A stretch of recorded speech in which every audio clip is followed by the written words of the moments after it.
We're ready. Rick, we're ready. Okay, well, I'm just waiting till they finish signing, We're getting but there. once we get it going here, then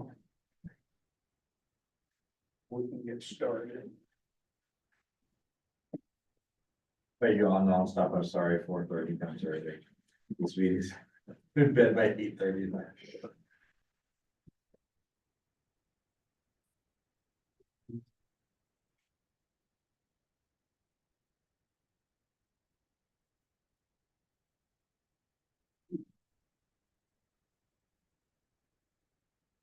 And we'll go ahead and get started while they're finishing that, and we'll call the meeting to order. And Joe, would you like to lead us in the pledge? Sure.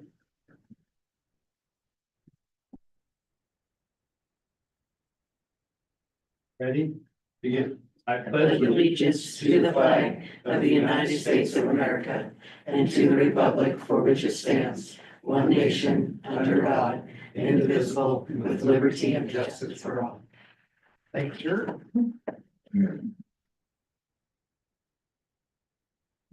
Next is approval of the consent agenda. And do I have a motion? Yeah, maybe it's pretty good as Do I have a second? Yeah. Okay, let's just talk real quick about this out-of-state trip. So that everybody's aware of it. This, and I was, what I'm thinking about is a professional learning thing. This trip, oh, they're heading to California to do Yeah, for a basketball. Girls' basketball, thank you. And I just wrote up my note on there that it does need school board approval because it's out of state. It's that, yeah, but I had a question. It said departure date 12/26/25, return date at 12/30. I take that back. It's taking the place of Alaska. Well, it's just the girls going down there though, correct? Yeah, it's the girls. Yeah, The boys haven't turned something in or they haven't made a decision about what they're doing. yeah, But they usually do Alaska, but yeah, well, yeah, they usually do the Alaska thing, but I think things changed last year with how they were staying and whatnot. Yeah, There were some changes. I heard from some of them that the way that they've set up with Alaska, and they used to stay in people's homes and all kinds of things Yeah. like that, that some of the ambiance of the tournament and the good. Yeah, but my question is I read through this and it says the departure date 12/26, return date at 12/30. But I was looking somewhere on this. And the dates are December, for the tournament are December 26th. But if they're playing the tournament on the 26th, how do they leave? If they're playing on the 30th, how do they leave down there and get back to Portland on the 30th? Unless they've put the whole thing out there with coaches meetings and things like that.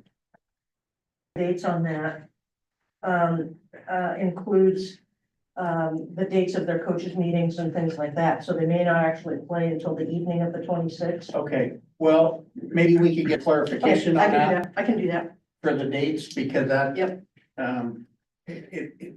To me, it's a little confusing that Yep. I they're can do leaving that. on the 26th, but yet they're supposed to be there on the 26th. And granted, it's only a couple hours down there by plane, but still, I would think that they would want to be down there and, you know, kind of halfway relaxed in practice. I got it. Yep. My guess is they didn't want to leave on Christmas Day. Well, that could be too, I'm but guessing. I don't know But what, I'll follow up with it. Yeah. I just like a little more. Good point.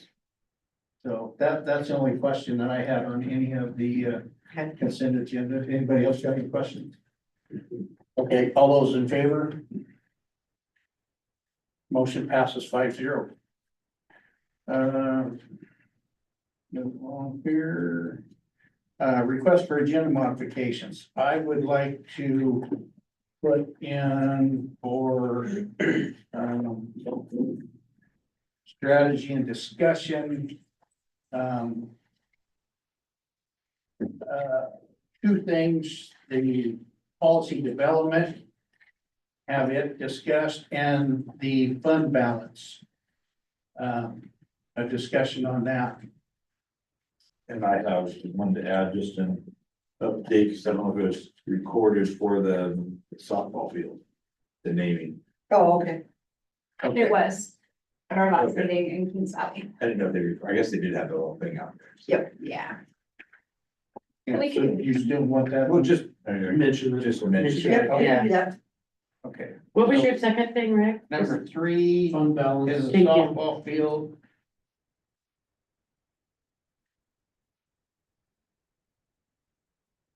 Number 4, these both actually go together. The fund balance policy and the policy development. I just wanted to bring the policy development so that everybody knows what we have to do to change the policy. Okay. You know, what the procedure is for that.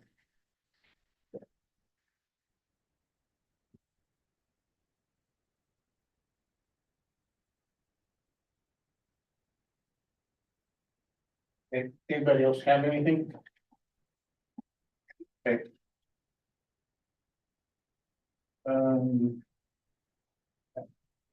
the Public comment, Michelle, nothing? Okay. Report, student government report. Let me pull out my handy dandy list that I made of stuff going on. So we had prom a couple weeks ago. It was over 200 students were there, which was awesome. Great turnout is at the Toyota Club at Research Stadium. I was there, it was awesome. We had the play, I was in that. Awesome, again, huge success. I don't know if any of you came, but it was awesome.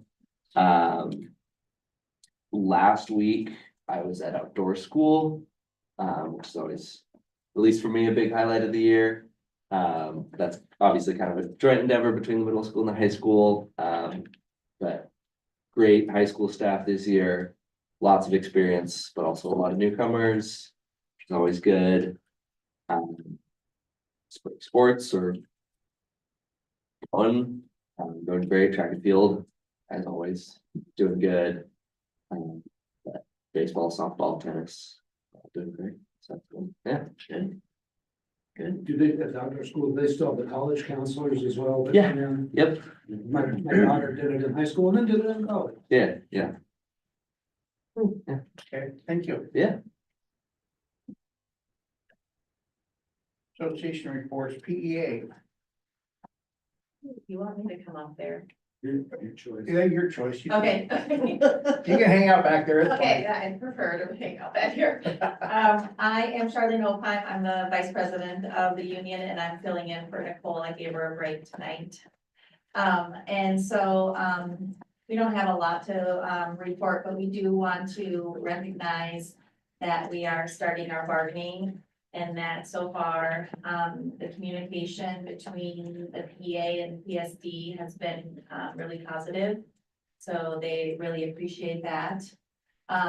We are also in the midst of Teacher Appreciation Week. And I know that a lot of teachers are feeling valued and loved and, I can speak for, CPS that we are getting like breakfast treats every single morning. So, we're enjoying that and lots of fresh flowers from all the kids, so.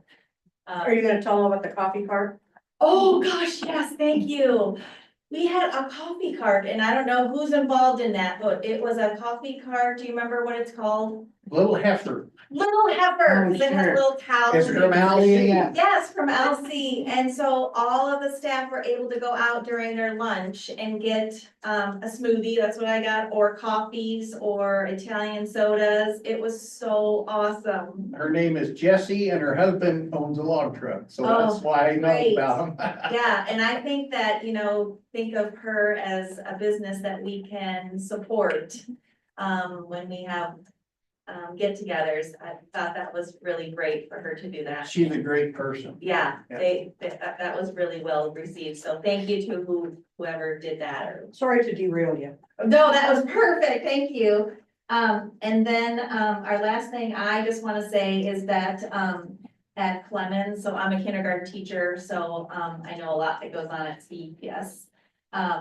That most of our entire staff has been able to take the CPI training, which is called the Crisis Prevention Intervention Program, Institute. It's the Crisis Prevention Institute. And I'm just telling you, it's a game changer. What it really does is try to prevent any kind of escalation or crisis, try to prevent a crisis before it happens. Is that right? Is that what you would kind of summarize it as? Okay. But it is just, I don't know, I think it's one of the best PLs that, especially at a young age, I guess it would be great for all grades, but I just know that at CPS with all of our littles, and lots of big emotions and behaviors, it is worth it. And so, I want to thank you guys for, allowing that at our school. So, thank you. It's not just little, it's de-escalation is huge at Yes. any level. Like, I have a friend who's in law enforcement, and de-escalation is, he preaches it because it saves lives. Yeah. And it can help a lot. De-escalation at any level is good. So, thank you. Thank you. We have OSEA. Nope, nope. School stuff. We have a student services report, Kelsey Gradianis. Hello. Howdy. Come up and sit here. Did you send this to me? I did share it with you.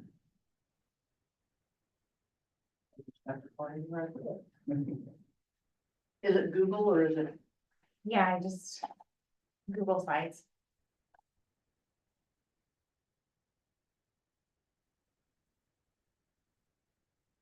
This is maybe not doing that.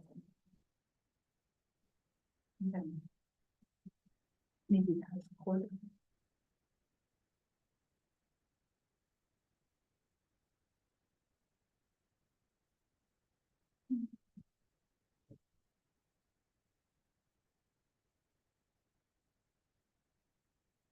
So, I just wanted to talk today a little bit about student services and what we do and who we serve, and then open it up for questions.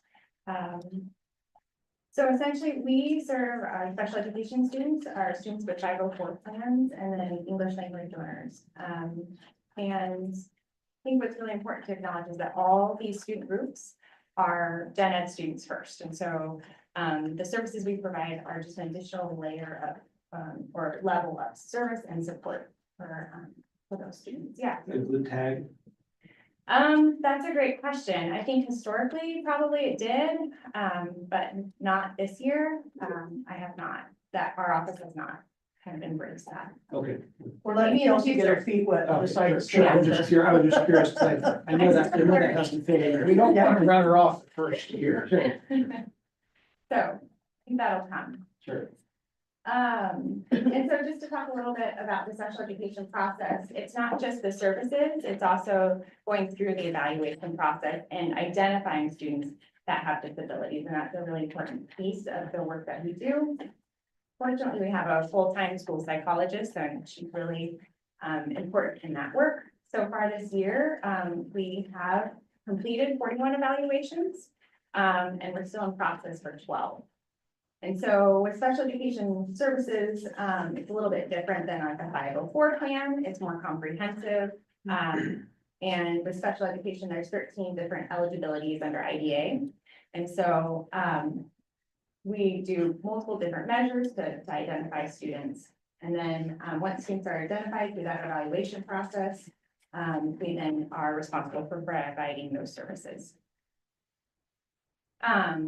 The enrollment information there, that is from a couple months ago, but our special ed count right now, that's where we're sitting across different school buildings. And then the percentage, so the student, the percentage of students that are identified as needing special education services. So I just broke it down by school, building, and then with Philomath Academy and the high schools, we have a lot of students that kind of go back and forth, or they're dual enrolled, and so I just combined those numbers. And then the second chart there, I thought that was on the My other bad. slide. An interesting look at just, the different eligibility categories and then the number of students that qualify in those areas. And so oftentimes, in the early elementary, K3, we have a lot of students that are identified with speech language impairment, or developmental delay, and then they move into different eligibility categories or are exited from those services. And so that just kind of shows, the numbers across buildings. So what are the abbreviations for on the bottom, if we don't know what they are? Yeah, so, it was hard to fit all those words in. So the first one is emotional behavior disability, and then you have a traumatic brain, injury, other health impairment, autism, specific learning disability, developmental delay, intellectual disability, speech language impairment, and then a hearing impairment. And then, those are some students in the initial referral process, so not yet identified. So the hearing impaired, you have them in the PES and PMS, is that, Yeah, I can't hardly tell the color difference, but, yeah, they're close, yes, but Okay. those are where their students are in those buildings. And you can see that's not a common eligibility category, and so that's also why I wanted to show this, is most of our students are other health impairment or specific learning disability or autism, so the district. Are hearing impaired typically with an implant or not, or does it just depend? It can depend, sometimes they don't yet have an implant. But, sometimes they don't want an But implant. Because I had one that didn't want an implant, Yeah. she still doesn't have an implant, so, yeah, you know, it all depends on the student, it really does, yeah. you know. And we have, I mean, a lot of those related services are provided by the Education Service District, and so we have really great resources through LBL. Yeah.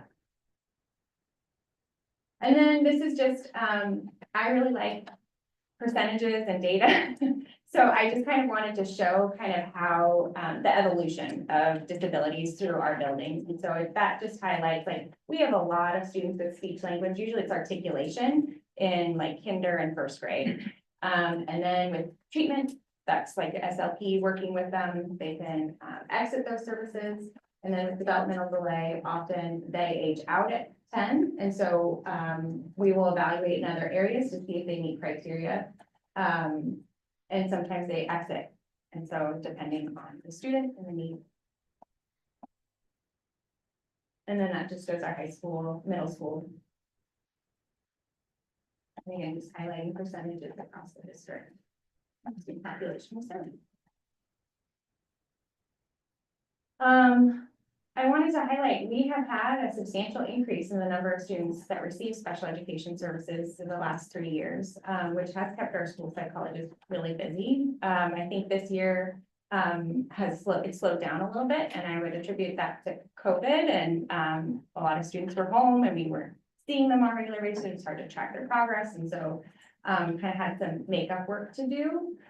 And so you can see that our numbers have substantially increased from 2022-23 to now.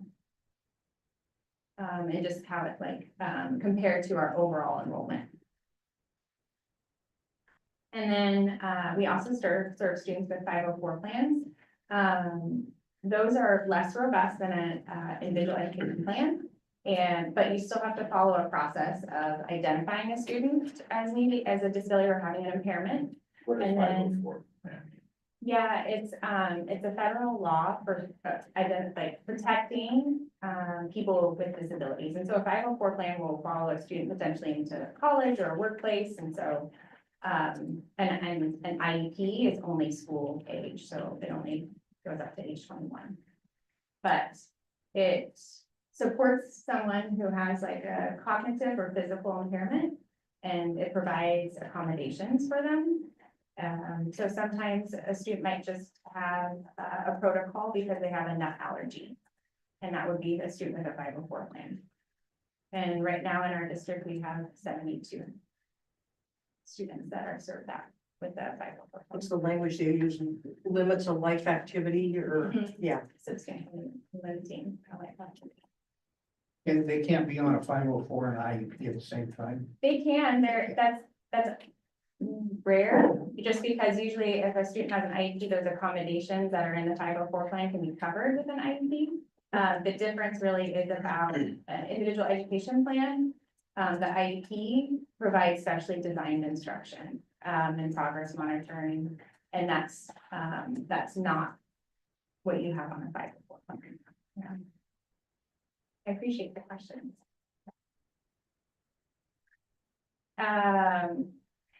So, and then also our English language development program, we have a coordinator, and she has been pretty active this year, visiting different schools and getting ideas about incorporating online programs through we're part of our consortium, so she works with other districts and they meet regularly and get ideas, and then it just supports our programming in the district.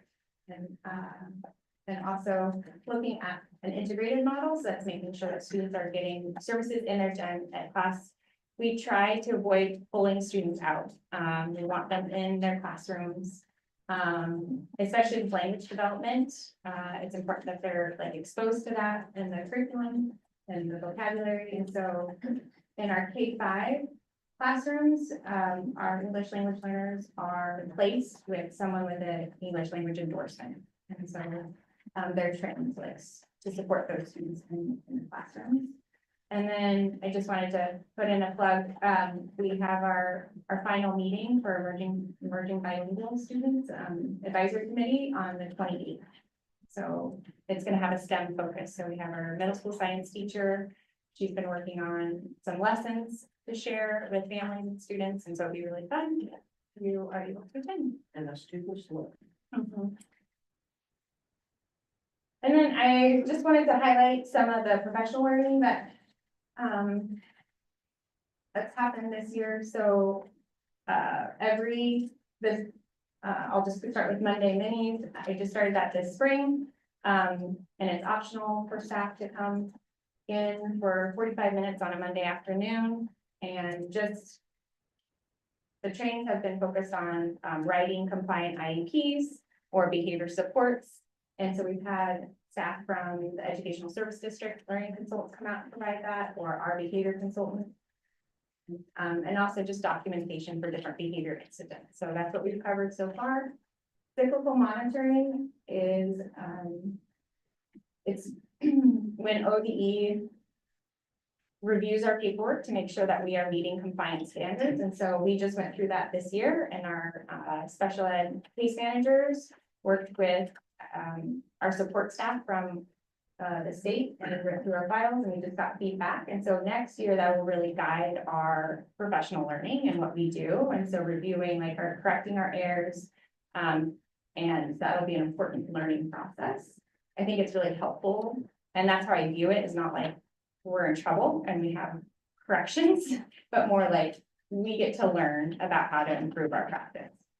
And then our autism model changed a little bit this year. So we had more trainings with our autism consultant. And so she worked with our instructional assistants and our special ed teachers to provide different interventions to try with students with autism.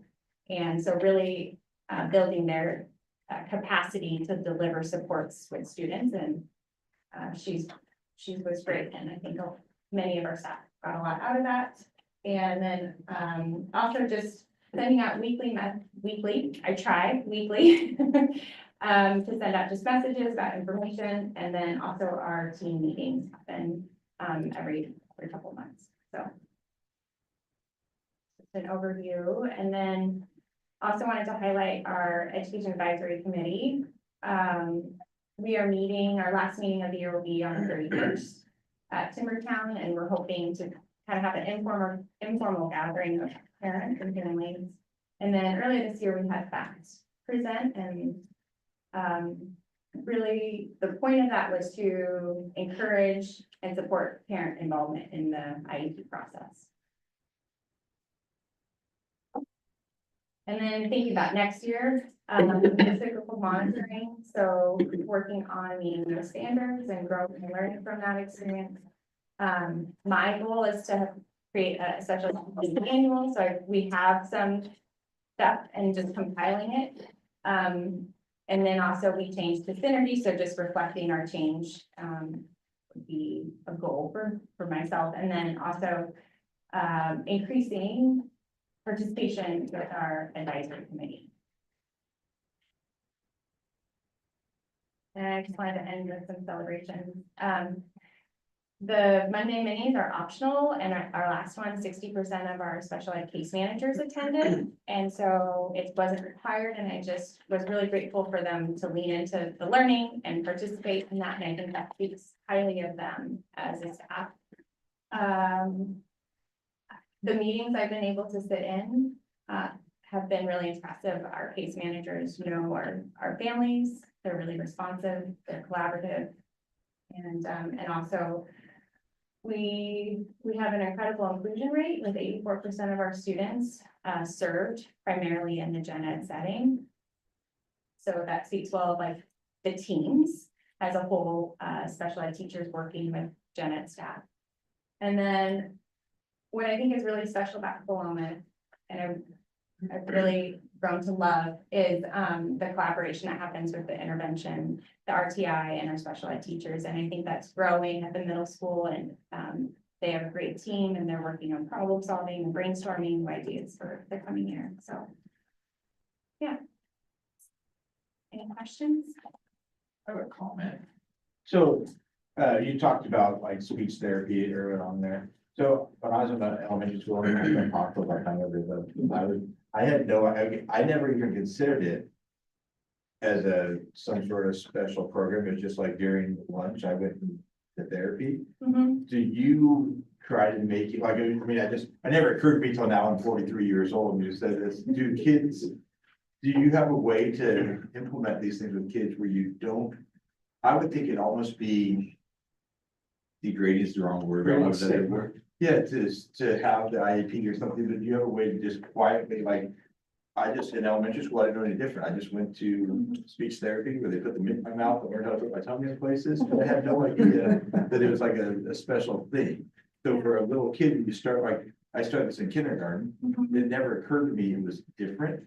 And I kind of feel like it almost handicapped somebody to go start at a young age thinking that they were this.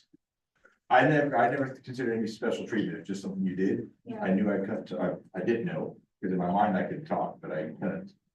And I go back to see like home videos, like, holy crap, I can't understand a word I said.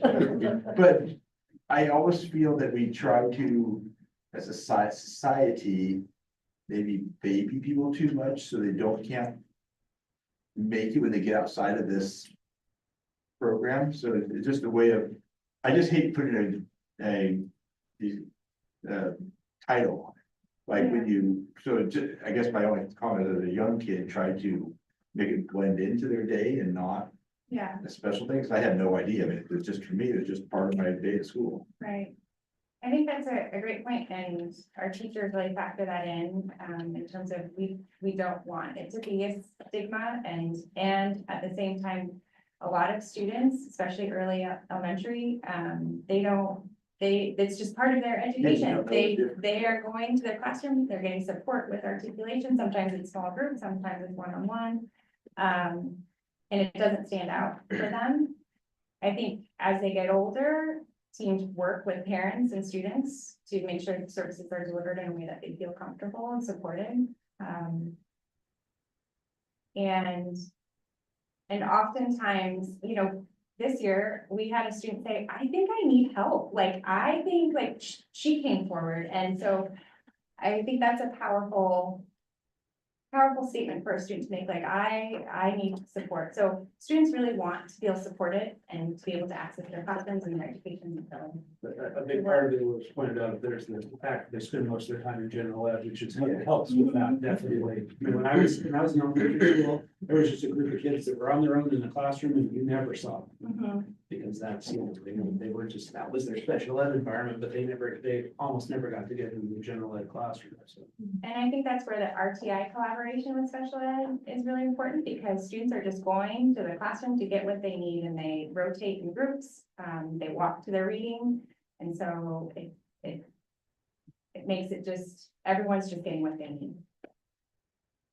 I also think there's been a really beautiful effort to reduce the stigma around it, so, and hopefully reduce bullying and things like that, which, you don't have to be bullied to be a strong person after school, so hopefully we can keep kids from getting bullied in school and just know that their strength comes from their perseverance and hard work and, overcoming challenges that everyone has different ones. I mean, I'm sure it comes as zero surprise how raging my ADHD gets at the end of the day, but I overcome and I persevere and, yeah, you know, just, I think finding that line between, yes, we want you to be able to be confident in the world and move about in the world. But yes, we're providing these supports for you also, like this can both happen very easily. So I think I love to see the stigma go away. We were, you know, I'm slightly older than you, but we were in high school at the same time. Let's just say bullying was everywhere. Like, oh, your eyes are green? Can't wait to make fun of you for that, you know, like, so I appreciate that it's not as much of an issue. So compared to last year, and this is probably more of a question for Susan to answer, because I don't know if you'll know the answer. But how would you compare it last year to this year In terms of, in terms of how we're progressing in this area? I think we're making great progress. I really do. I continue to see, people working together. There's a cohesion, I think among our special ed folks that I didn't see as much of last year. Okay.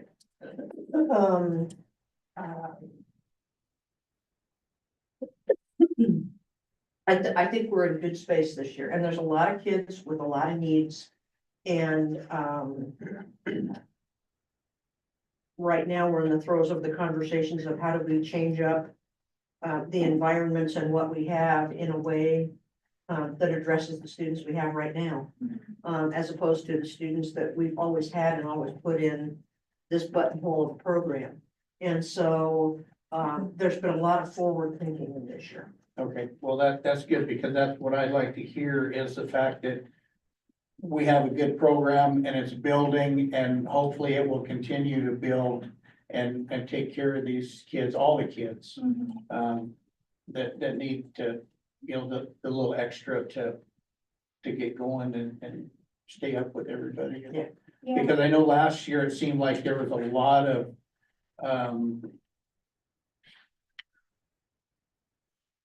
just kind of lagging behind from the district, with some things that just, from my perspective, didn't seem to be getting done. So I don't know, maybe that's the wrong wordage, but, you know, it seems like it's a lot better this year than it was last year. yeah, I think one thing I didn't include, but just reflecting on is all of our students are served in their neighborhood schools. So we don't have, you know, programs at a different location, you know, they're all served right here in their community at their neighborhood school. Yeah. And that's also just a huge celebration for Philomath. Okay, well, thank you. One last question. How many kids do we have in life skills? I didn't include that breakdown. Okay, I was just curious. I 'cause can I know those are- calculate in my head. Between our programs, it's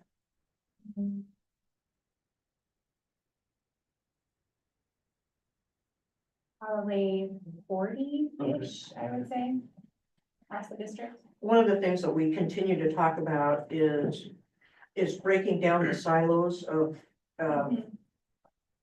pardon my use of language, you are a life skills kid, or you are a resource room kid.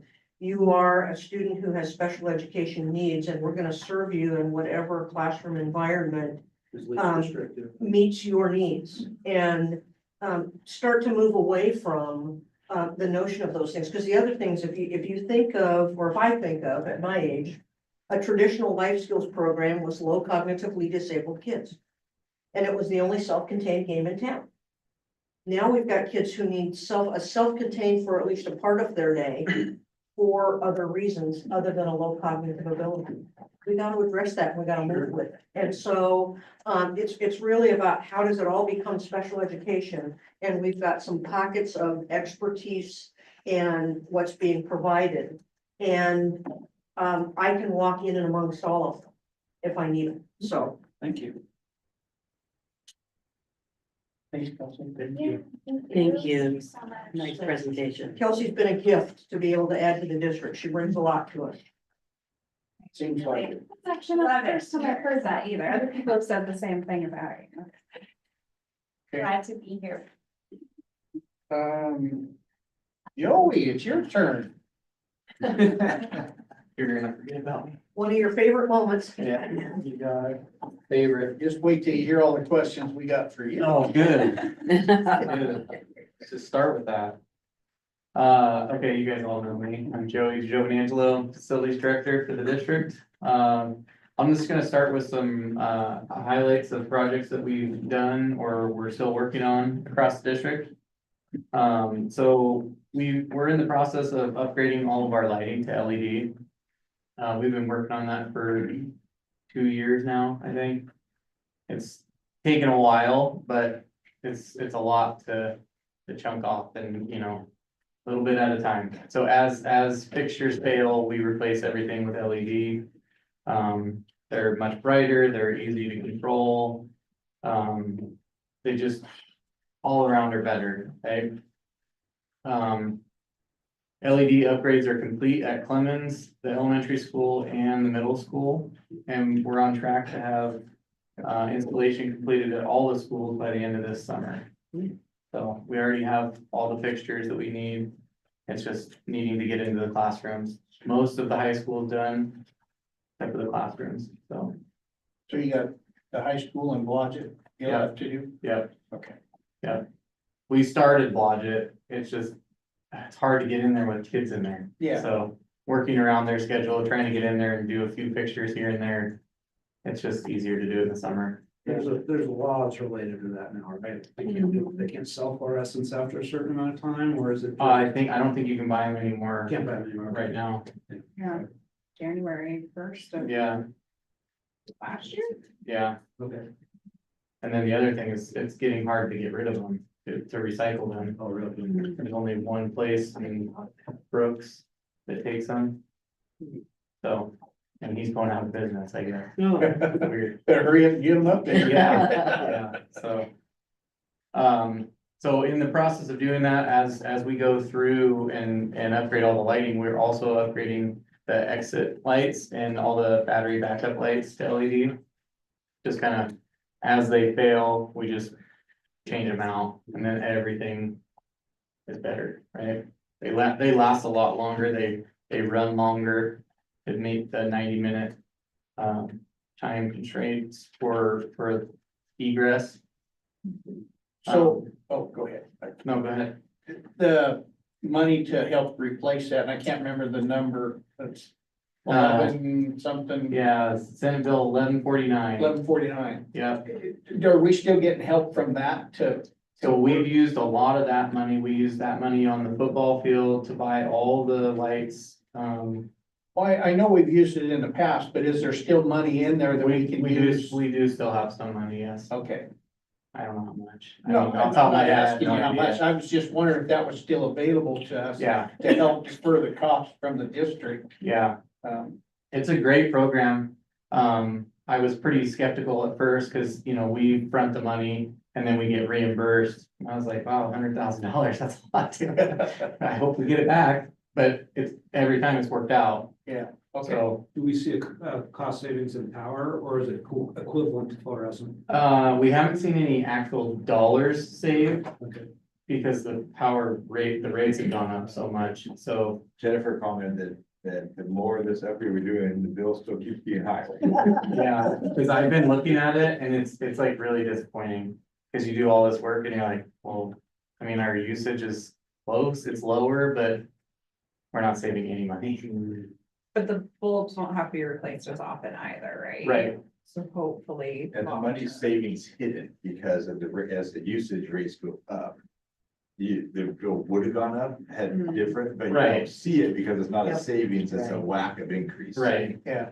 right. So it's just not as much, but And that's it's gonna still increase. good. I like that. Mhm. It's that. Mhm. One of the other projects we've done is we got the roof replaced on the old auto shop building. It was leaking like crazy. So I called the manufacturer and we were able to get it replaced under warranty. So that was cool, cause, When was it done before? was Was it part of the bond?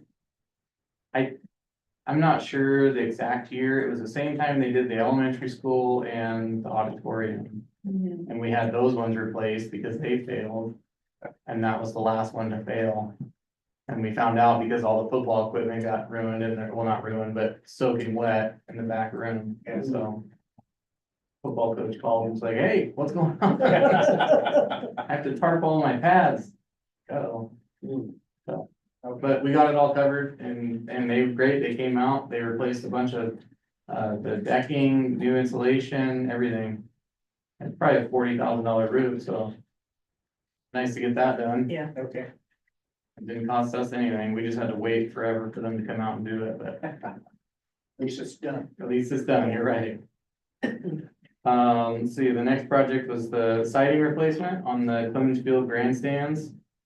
That was a cool project. I mean, we stripped down everything and discovered a whole bunch of dry rot, which I expected. And we took care of all that, re-sheeted the wall, new vapor barrier, and then installed metal siding. And then we put up galvanized steel stairs out back, so hopefully those will last until I retire. They have great capacity in the press box, or is Um, it still 8 people? no, I think we have it at like 12 or something. I think you can put more people up there. I don't think it moves as much as it did because with the plywood and the nailing that we did, it's a lot better. It's a lot better. I mean, the old plywood, the siding was pretty rotted. So. We also are getting a new set of steel stairs for the baseball grandstands, which that's been on the list for 16 years. I know for a fact, because that was the very first project I did when I started working here. That's I had to build a ladder to go up to the press box up there for the baseball stands. And I was like, really? A ladder? Okay, you got it. But they're not done yet. They're getting galvanized right now, so they're already manufactured and they'll be installed shortly. Right at the end of the Right at the end of the season, season. perfect timing. Is what it is, I guess. See, at the elementary school, during winter break, we discovered we had a major water leak. Like major. And we thought we had it all figured out. It was underneath the slab, and I said, well, we're not breaking this floor up again. I'm not gonna fix it like that. We'll just reroute the water from 16th Street. It'll be fine, because we have two services, one on 16th Street and one on Applegate that serves that building, so we were just gonna eliminate the Applegate meter. So plumber came, they made the connections, seemed good. I went out and checked the meter. I'm like, wow, that thing's really spinning. It was almost worse than it was before. So I thought, man, I really screwed this up. I was wrong. We scrambled, got all the plans, the as-built plans, found where all the pipes went in that building and located every valve in the ceiling, tore out the ceiling like all over the place. And the only thing I could figure is it went down in two different locations and we missed one of them. And so by us finding the other one, we had to rip out walls in the bathrooms, the staff bathrooms. And we found the pipe that we needed to get to, and we were able to connect onto that and then reroute water down to the gym in the ceiling. So we will never have that problem again, and it's all good now. So And we were able to eliminate that meter. And not have to, do a backflow check. On the other side of the building anymore, so that's cool, So a lot of the water pipes are in the ceiling then? yeah. 99% of them are anyways, there was only 200 feet that was underground. All the buildings are like that. Okay. I know, I don't, pipe used to be in my ceiling in my house, they're now under the house. Yeah. so. But it's all, is it doing enough to be PEX or, it's PEX, 2-inch PEX, yeah. Okay. which is pretty bomb-proof so far? Yeah, I mean, I couldn't believe how thick it was, I mean. I've seen 3/4 and 1-inch PEX, but 2-inch PEX is just like super thick, my goodness. Yeah, So. well, that's good. But yeah, we got that done, right before kids came back. I mean, the only thing we didn't have done was the sheetrock patching in the bathroom, so. We had to. Work on that when the teachers came back, they weren't super happy, but we got it done. It's all good. Let's see. We got some planned projects for this summer. This is not an all-inclusive list, but this is just kind of the highlights of things. So one of the things we talked about at the safety committee was how can we make our buildings safer and provide another layer of protection to students, right? If somebody came in and the panic button was pushed. And so I did some research and talked to a few people and figured out that we could connect the panic button to our fire doors that are in the corridor. And so if that's pushed, the fire doors close and they're locked. And so then all of our hallways are sealed off. So then they would have to get, somebody would have to get through the corridor doors and classroom doors to access the students. So we completed that install at the high school, that's already done. And we're planning to do the elementary school and CPS this summer. The middle school, we have to do a little bit of working to figure out how to make that work, because the doors go the wrong way. So, Is there any way you can do anything like that out of block? Cause they really just have the outside doors, don't they? I mean, that lead into the hallway. Yeah. There's not hallway Those doors. brackets, you said a 2x4 over? But I mean, their stuff is pretty well closed up during the day.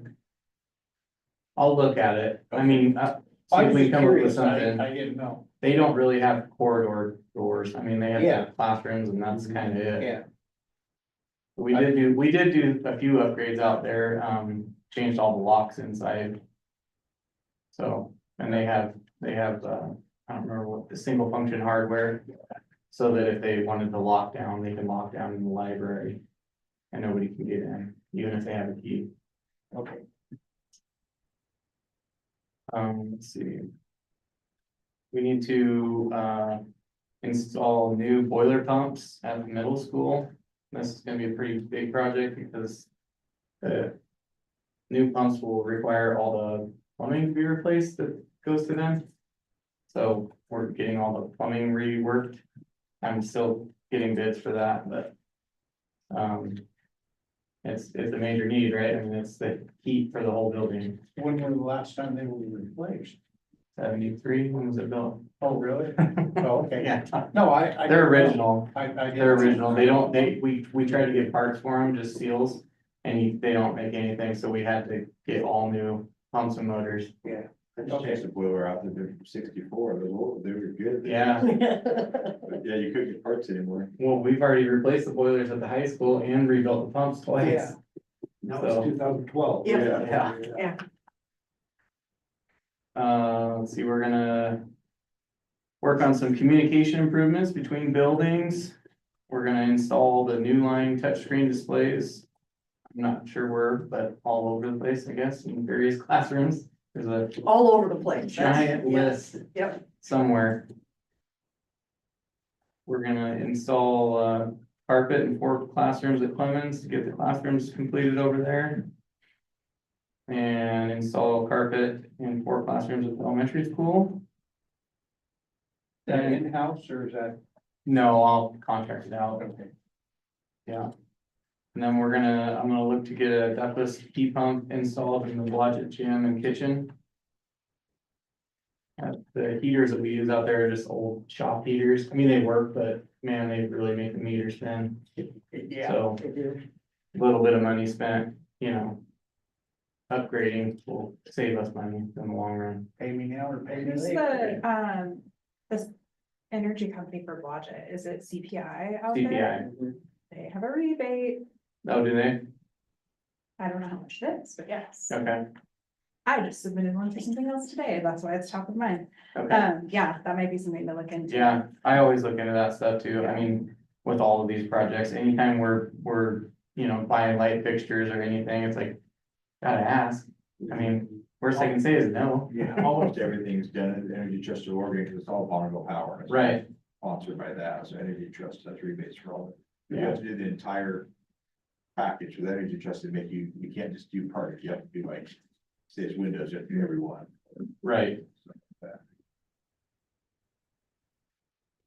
Let's see, I'm looking to get the track restriped. So they're gonna come out, clean it, and then restripe the whole track and all the field event areas. And then add field drainage to the track field event areas and the JV softball field in the outfield.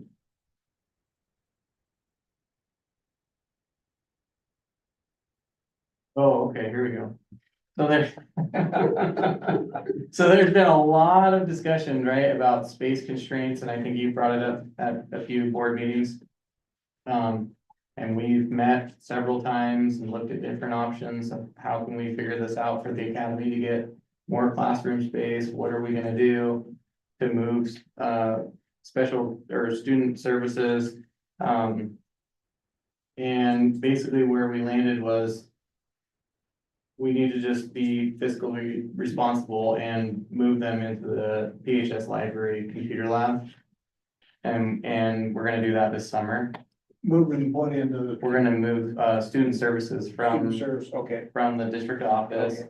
That'll free up that that classroom. classroom there, okay. And then we're gonna look to maybe, you know, Partition it. partition part of that classroom off for some office space for the district office, or meeting space, we'll say. Yeah, we talked about wherever a beam lies, it would probably be about 2/3 of academy classroom and 1/3 of it would be a district office meeting space, so that the auditors don't have to cram around the table in my In your office. Okay. And so if we have people that are there, or if there's need for that kind of space, we have it available, so. Okay. And Kelsey finally gets an office with a door. Right. Very excited. Those offices in Lynn are pretty nice. Yeah, that's, yeah. Hopefully it'll be cool. It'll be so great. I really, really excited.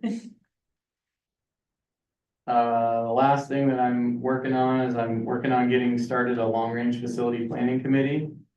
Hoping to begin that work in August. So, well, I don't have any meeting, you know, dates set yet, but I think I sent you an email. Yeah, I was gonna say, wait till I get off the board. Well, we can still be on as a, you know, community member. Oh, I can Why be a not? community member, yeah. Sure. No, I'm just, cause I read that in the email that. You know, you didn't know if I'd wanna be on it because I'm gonna be off the board by then, so, Yeah. We'll keep you busy. yeah. I sure. I hear there's a group of elementary schoolers that have you busy on a project. Yeah, that's a good group. That's funny, man. Meeting with those kids is funny. Your son's a crack up. Came home, was like, Julie just gave me some money. Yeah. Yeah, the kids want to replace the spider web climber. Yep. We've been talking about it for years, Yes, right? yes. And so that thing costs like $20,000 to change that netting out, and so we've been really dragging our feet on doing it. But the kids, man, they're like fired up, and they're going out and trying to raise money, and they wanna enhance the playground, they wanna make it safer. They wanna get rid of that spider web climber because it hurts their hands. They're worried about kids falling off it, it is pretty tall, right? And so I told them, I said, well, we have to spend $20,000 on it regardless. So we might as well put that $20,000 towards whatever you guys wanna do. Mhm. And they were like, looking at me all confused. And Mr. Beasley goes, you guys know what just happened? He just said you could have $20,000. So this is my kid's one of them, which I had no idea about this till we got invited as parents to the PTO meeting where Eric Beasley told them to come. So five fourth graders have come together and said that they don't want us to play on this and the rope's gonna hurt to get the rope slivers in your hand. Yeah, it does. We have It's this the, waste those area metal we can't play slivers on. that are just. So they started researching playground equipment. I had to coach them a little bit that they had to look at industrial equipment, not homeowner equipment, because they had these $5,000 price tags and stuff. But they came up with like 15 different things. They went around the lunch table at school asking kids what they like to play with. And so this group of 5 kids have these like ideas, then they ask their teacher what to do, so they send it to the principal. And then Eric invited to the PTO. And but yeah, these 5 fourth graders, That's just awesome. like. That's awesome. This is- And they've got me looking at playground grants to be able to see what we can do. It's awesome. It's Is great. that Spiderweb Climber part of the new playground over at the elementary school, or was it part of the original playground? Do you remember? I don't know when that was added. And I say new. It's not part of the newer, It isn't. it's It's not been part of there. the newer. Okay, I couldn't remember. Yeah. So then we found out today that Dee Dee and I have been in on exploration on the same grant, that's a safety-based grant. That's a federal one that we'll look at, and we wanted to see what it can include, but they will include things like door lock systems. They'll include things like cameras, they'll include some things, walkie-talkies for communication. And so there's some of those things that we're excited about for a lot of the things that Joey has put forward in being able to increase and enhance the safety at the school. And at the schools. So we're probably gonna be embarking on some tag team writing. One small, so thing that's really cheap, you get a couple of those fire escape chain ladders, just so they're up for the upstairs buildings or upstairs schools. They're like, Oh, you've talked about that a couple just so if times. there ever was a fire, the district has a little bit of protection, say, because right now, as far as I know, there is no escape ladder from upstairs. At the high school. Oh, yeah, here, yeah, so that, like, we have to have them in rental houses, we're required by law to have them, and they're like $40. That you just throw over, they hang on the Yeah. windowsill. So if we could just have a couple of those here, if there ever was a fire. At least they're here, and otherwise the district could be, you know, I would assume there's some liability, says you have to have a way to get those kids out of upstairs in case of a fire. But you know, $80 of 2 ladders somewhere upstairs, at least they're here. And they roll up when they're Yeah, not they in come, use. they come in a box, you just. Do any of the windows open upstairs? No, you'd have to smash. So they're it up. they're a steel ladder, you break the window, and then they have a hook that would hang on the windowsill. Okay, So well, they're- I get that part, but I was wondering about No, they come getting with their rid of own, the window part. they come with their own breaching They come device. with Okay, So it's a steel okay. ladder, you slam it. All right. Oh, really? It's all part of it? It was a You just steel, hit it with it's a it. steel thing, so you grab it. Well, see, Joey didn't know it either, so. I was gonna put a hammer with it. In our house, we just went through the cardboard box, you have The the cardboard window box part, hole, sure. slam it in the window, it was like 40-pound steel ladder, they come in different lengths. Yeah, And then you just hang them on the windowsill Yeah. with big hooks and you start crawling out. Okay. Just get one of those auto windows. But it's just Yeah. a small thing that we probably are somewhere required to have that. I would think if a rental house is required to have it, a school is probably required to have some sort of. Pretty sure the fire marshal would have told us. we didn't have, but You got 2. I like the idea. 2 different What lights. Andy suggested, Well, if yeah. you get I it really really cheap, like- Just somewhere upstairs, Yeah. off the ends of the upstairs, you have these ladders. At least research it, yeah. one other thing, real quick, is ODE is actually gonna come out in August and do a facilities assessment. We're tentatively scheduled for August, so that'll be good information for us to have too. I don't know how thorough that is. I haven't seen what other schools are getting, but I think they're supposed to be fairly thorough with all the things that they look at, so I think that'll be good for our long-range planning. I have one thing that's not really 100% district related, but the baseball field and the wanting to put turf in out there. Are they in communication with you on how they're coming with their funding? When they might want to do that project or anything like that? Or has there been any talk at all with that? Yes. They're short. I don't wanna say exact dollar amount, but I think it's like around $100,000. Okay. Well, I mean, that's a ballpark figure and I don't, I'm not gonna, well, Joey said. Yeah. Nah, You know, Yeah. I was just wondering if there was still talk on that and, you know, if they're still trying to do that or. They are, I mean, they had hoped to do it this summer or like into the fall kind of Yeah. thing. But that's not, I mean, they would have to have everything lined up right now and they don't. Yeah, okay. Now, is that, who's spearheading that on the private end of things? Is that Dennis or Jenny? No, I think Levi. I think Levi's the spearheaded one whole that's thing. Oh, okay, the central Yeah, point. okay. Not you. Yeah, You're I on figured. the. Surprise. Yeah. In case you thought we just assigned that to you, it didn't You've got tell you. 6 months to make it happen. Okay, I was just Yeah. curious where that was at, you know, because it is part of the facility that I didn't know what. yeah, I mean, and we've discussed different options of how to get it done, but I don't know. With budgeting and stuff, it's a lot of money. But, Well, it makes you wonder how Newport can have all that AstroTurf they have over there. well, they got a grant for all of that because of the weather. Oh, yeah? Because it's Oh, always okay. bad. Mhm. So you can play on those turf baseball fields when it's pouring down rain. Oh, I know, yeah, I mean, you play games on them when it's pouring down rain. Yeah. It's not fun, but you can do it. yeah. You just gotta keep the ball dried off. That's all. Right. So, yeah, no, I was just wondering because I've been over around Newport lately with grandkids over there and it's like, geez, they got all turf fields over here. Yeah, So, yeah. okay, I mean, I think all of Lincoln County Schools did. Yeah. It was They, like a they whole had district some thing. massive grant funds. Yeah, okay. because Walport got it too. Cool. Any other questions? Nope, thank you. Very nice report. Thanks, Joe. Thank you. We know that we have a facilities department that's not sitting. Yeah, no nothing, kidding. So. They're busy. That's the longest I've ever seen you sit.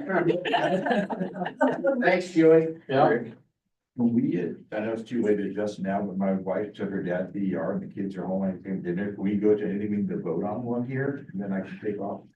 Yeah, we can do that. Yeah, we'll go by the superintendent report, financial, all the strategy stuff, then we hit the discussion action items. Right now, we'll go to resolution 2425-03. And Ryan, we can vote on these without you if you need to. I mean, the kids they're fine, I just They're get dinner. Okay. No, but if Wanted to remind you. he's here now, we can vote with all 5 of us here and that way then his vote counts, so. Jennifer left some information, that for the pool fund resolution, it's really just, the transfer of funds, she said, doesn't need to be a part of the resolution. We'll be over our budgeted appropriations, looking at future encumbrances for May and June, so the resolution just fixes the appropriation. The second issue is we also need to transfer funding to the pool fund to correct the over expenditure. So we started this year in a deficit. And if the current operations continue, we could have an additional $15,000 to $17,000 over expenditure. So her proposal is transferring general fund dollars to the pool fund to correct that fund balance at the end of the fiscal year up to $50,000. She said we had a savings in the transfer appropriations for the unemployment expenses for 24-25. Originally budgeted to transfer 150,000 and we only needed to transfer 50.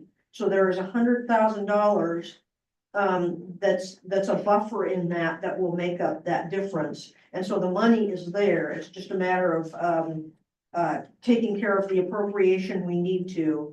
But it also recognizes that we had a deficit coming into this current year. This just about helps fix the book, so. it comes- Yeah. Is that for both Yep. resolutions or is that just the first one? That's the first one. The second one, Well, Oh, can we wait. do the first one? Yep, go And then- for it. Because it is kind of complicated, so. Yes. But the way I read this is the money's coming out of the 200 fund and going into the 295 fund yes, is basically what they're Yep. doing. Okay. I so moved. Okay, been moved and seconded. Any other questions? All those in favor?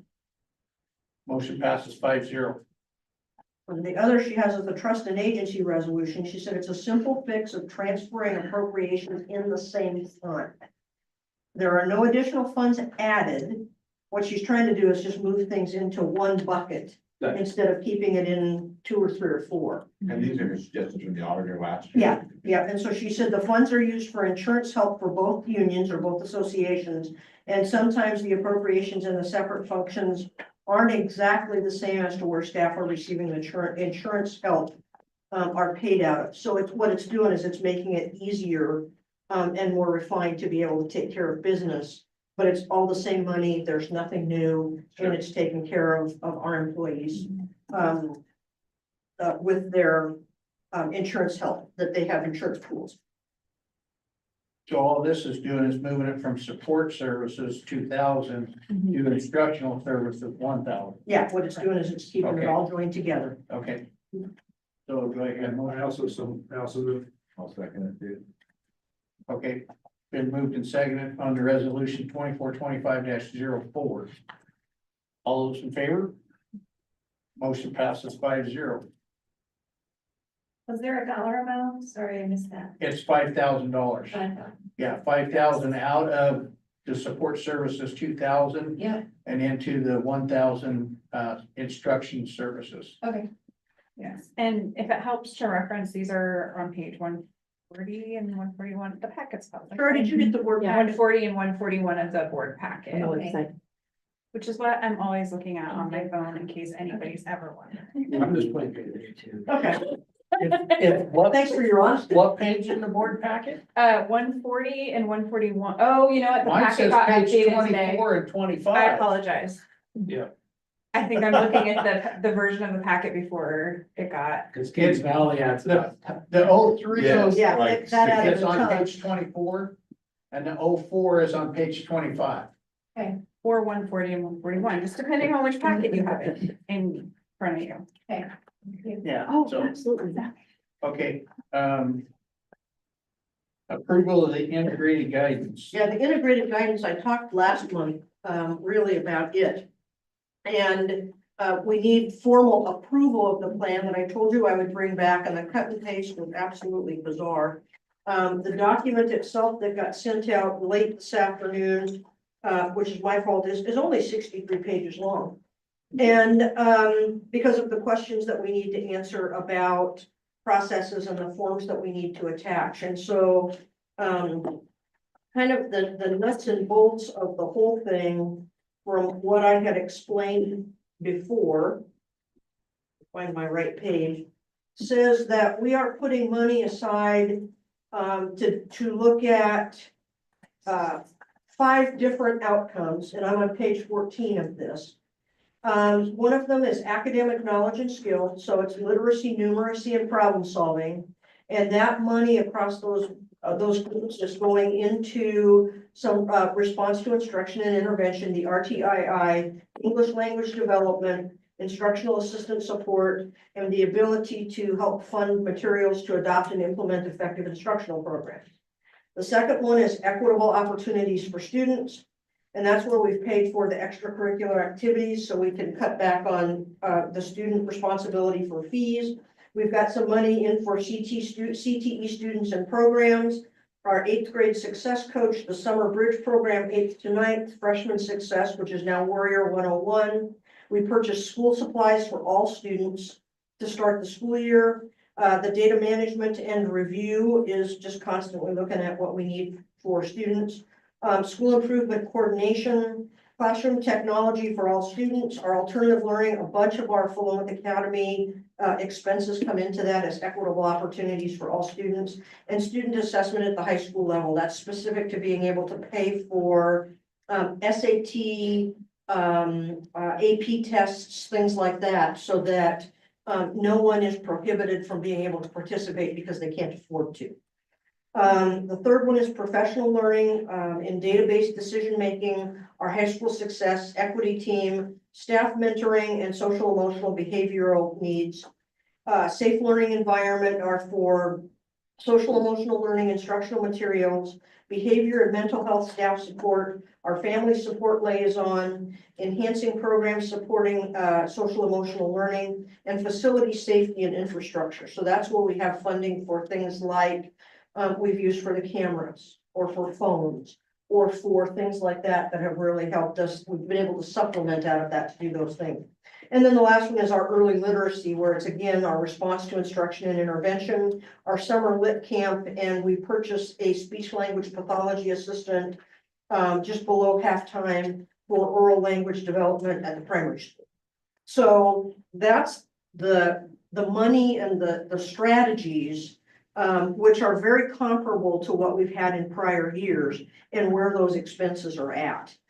The rest of the information is how do you know your kids are making gains and all kinds of things like that, but it really mirrors what we had talked about when I gave you kind of the rundown of the money the last time we were there. And so we have to have board approval of the plan, and we have to be able to post it on the webpage also. Does this have to be approved tonight, or is it just, what, is there a timeline on it? The due date that we sent it to the Department of Ed was April 30th, and they would have liked it approved in April. Okay, all right, no, that was why I asked the Yeah, question. no, I'm glad you did. I mean, we can do it whenever we do it. I want you to be able to have as much information as possible, and to be able to ask your questions. Yeah. Um, But I think with what you've said and what the prior knowledge, I don't see a problem with approving it tonight. and we can always come back with questions, because the nice thing about these is they can, it's always amendable, Yeah, in ways of being able to. move but us this, forward. this gets us kind of in compliance, you might say, so they can get all their stuff done at ODE in a proper timeframe. Yeah, it was interesting. I was sure they would come back and say, well, we need to know this about the budget, and we need to know this about this, and they came back and said, we don't have your board minutes.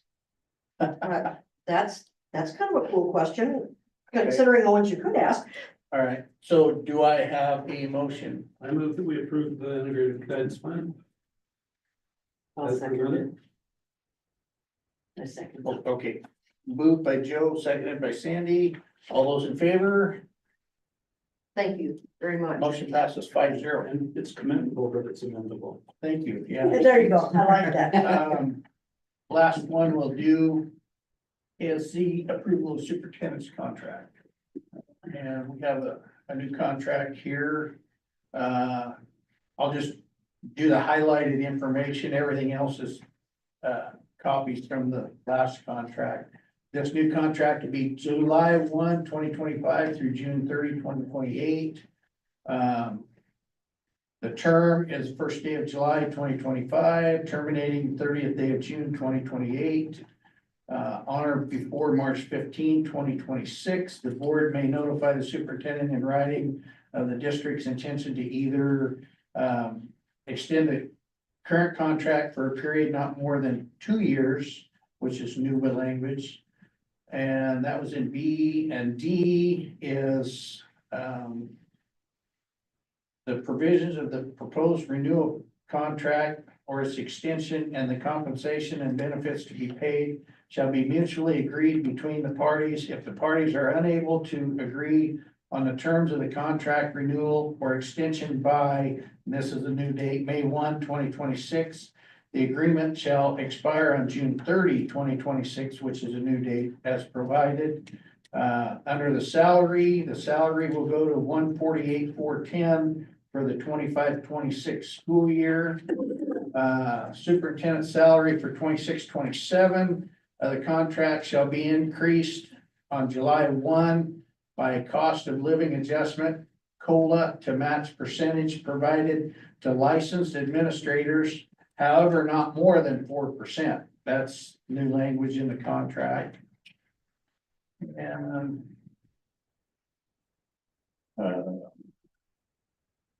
annually, the superintendent may be compensated for no more than 10 days of unused vacation. In the event of termination or expiration of this agreement, the superintendent shall be compensated for not more than 10 days of unused accrued vacation days at the salary rate effective at the time of termination or expiration of this agreement. And the 10 days is new. It went from 5 to 10. Fringe benefits. Under B, the district will contribute $50 for negotiated amount in the unrepresented agreement per month to a qualified health reimbursement account, HRA, a health savings account, HSA, or flexible savings account, FSA. And that is new language. And other than that, everything else is the same. Does anybody have any questions? Okay, this was negotiated between Susan and I. So then it's being brought to the board for approval. So do I hear a motion? I move we approve the contract as stated. I second that. Okay, been moved and seconded. All those in favor?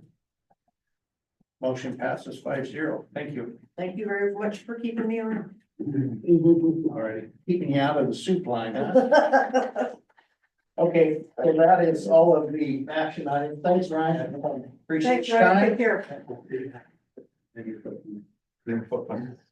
If everything's okay. I know.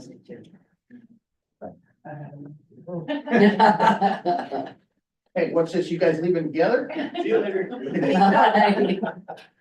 Okay, now we'll go back up to number 4, superintendent's report.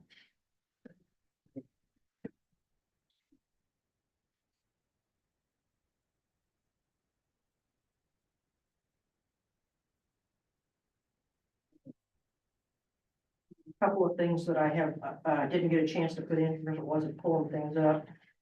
We just finished on May 1st was National School Principals Day.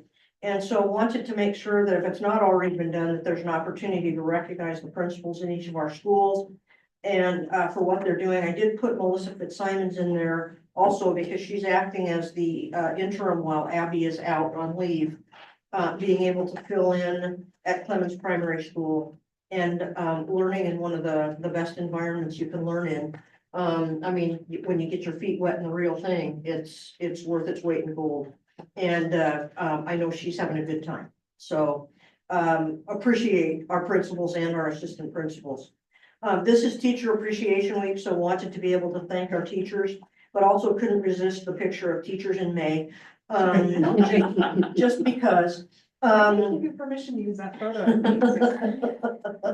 So, and it was the notion of from any resolutions, it talks about, I mean, it's too many people to name. I name a lot of people in these things, but it's teachers mold future citizens through guidance and education. Teachers encounter students of widely differing backgrounds. Our country's future depends upon providing quality education to all students. Teachers spend countless hours preparing lessons, evaluating progress, counseling and coaching students, and performing community service. Our community recognizes and supports its teachers in educating the children of this community. And we encourage all members of our community to join with us in personally expressing appreciation to our teachers for their dedication and devotion to their work. We are so lucky to have the teachers we have in our district and people who stay here for a long time. And the nice part that I've felt ever since I've gotten here has been, this is a district that's not too big for people to know who kids are. And where they come from and what they like and who their families are and really what matters. It's just a gift. And so because I can't name people, it's kind of like I just got to put out how amazing and how important our teachers are to our cause every single day. And then we had this was also National Nurse Appreciation Week. And it kind of spans a couple of different days. It's Tuesday to Monday. And it has to do with one of those days in there is Florence Nightingale's birthday.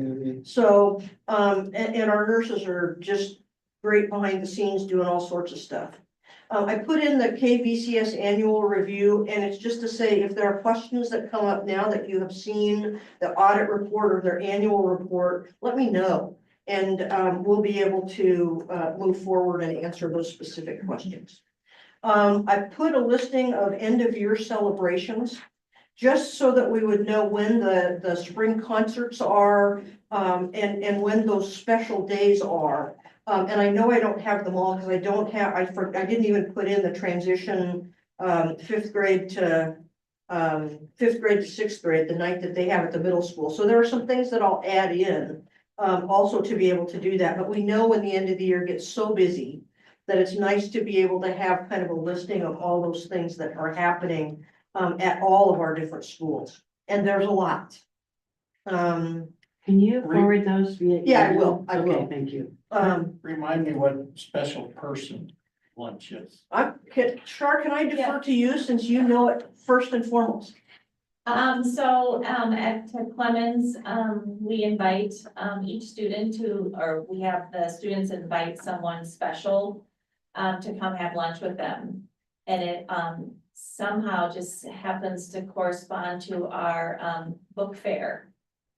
So we kind of get them coming in and, enjoying lunch and then going and walking through the book fair. So Okay. it's very, very well attended and, we even, keep a list of who is coming. So for those friends that don't have someone assigned to them, one of us teachers or an IA or someone will hang out with them during that time. So, Very cool. Thank you. yeah, It's a cool day. yeah, it is. a Can cool you day. just send all, Yeah, those I'm to good. all the board members? Yep, yeah, I'm going to. Okay. And then Joey hit on the summer moves. We took a look at summer learning. We've gone through this, that we now know we've got the credit recovery. That'll be the last 2 weeks in June for our high schoolers. An extended school year and lit camp. Those two experiences will start August 4th and run for 3 weeks, Monday through Thursday in the mornings. And they'll be at Clemens Primary School. And those are the opportunities we have. I'm also working with one of our neighboring districts who was a recipient of summer learning money, and we weren't. But Alcie's gonna have some facility work done this summer, and so they really can't be at their own site. And so they have a willingness, dependent upon what our access is and what we can do, to be able to bus kids here. And use some of their summer money to be able to allow their kids an opportunity. So it may give us a little bit of a boost to be able to do some things. And we're working out the negotiations at this point. But we're also wanting to make sure that it's really about making sure we serve our kids and we're not looking at another. I mean, if the other district has to pay for a teacher to be a part of it, then that's what we'll do, because the idea is not to have students from another district usurp or take the place of our kids who we want to be able to have access. So that's very loud and clear. I put some legislative information in, and the budget committee looked at this the other night. So it was just really some of those things that we're looking at right now. The PERS unfunded liability that has passed through and been signed by the governor, which gives each district a little bit of relief in the PERS cost increases. Not significant, but every little bit helps in that. And so it's just a good thing. There are still conversations about eliminating the special ed cap, and there are also conversations about adding $200 million to the high cost disability. If those two things happen, we could see some more money in the world of special education to help support students. Like Kelsey talked about tonight, the percentages of students that we get, that it's definitely higher. It would be a big plus if those bills pass through. The cell phone ban bill has gone back and forth on the table. I think there's pretty much agreement that a bell-to-bell ban is something that is desired. The real difference is what happens at passing time or lunch, and what latitude do people have to make those decisions within their own district. There's no money attached to it to be able to purchase any storage devices if that's the requirement. So there's a little bit of back and forth in what's going to happen there. The summer learning grant program has been signed. Like I said, they're doing it on a calculated eligibility basis, and Philomath is not eligible. And the reason we're not eligible is because our third grade reading scores are actually good. And so, but you know, but it's the one thing that's really disappointed a lot of people who are saying, you know, we got money last year and it did good things for us, and now we're too good and we don't get any money anymore. And so how is that equitable for us to be able to continue to keep going and not yo-yo back and forth?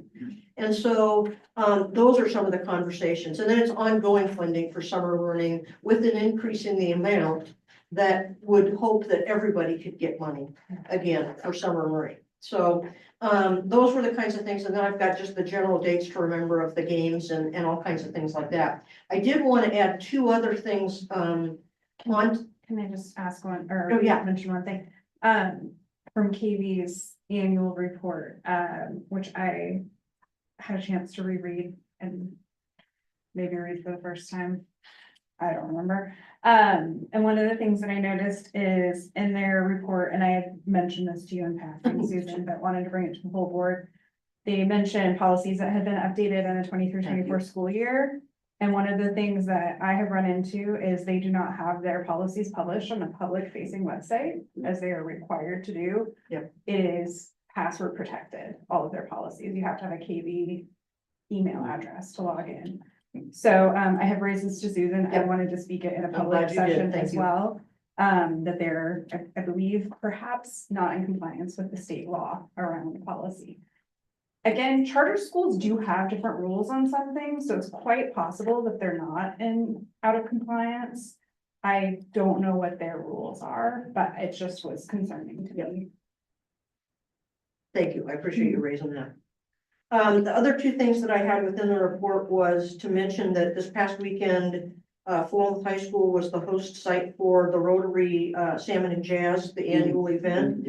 And it's really letting people know that there are two Rotary scholarships that actually come to some students in this community. One of them comes through the Benton Community Foundation, and it is for Benton County students, of which typically there have been a number of students from Philomath who have been winners.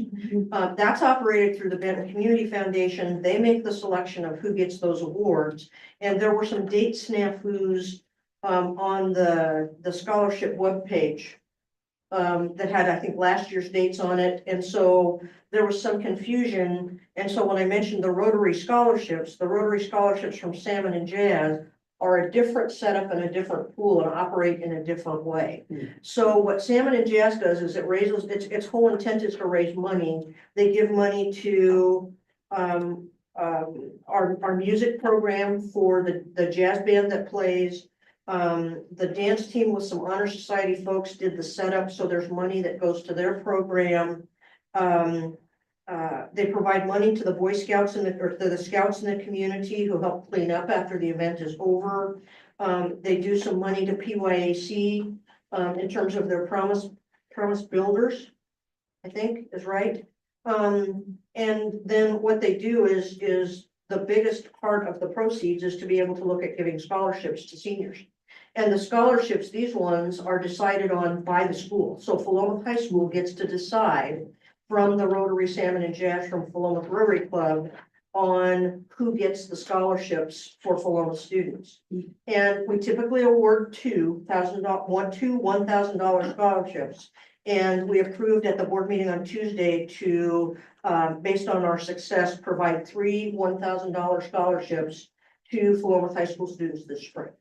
And so it's just a nice gift and it's a nice thing in the community, but for our Rotary Club to do that and for Philomath High School to be the sponsor, for our jazz band to be involved, for Honor Society did the setup. I mean, it's just a very community-focused give back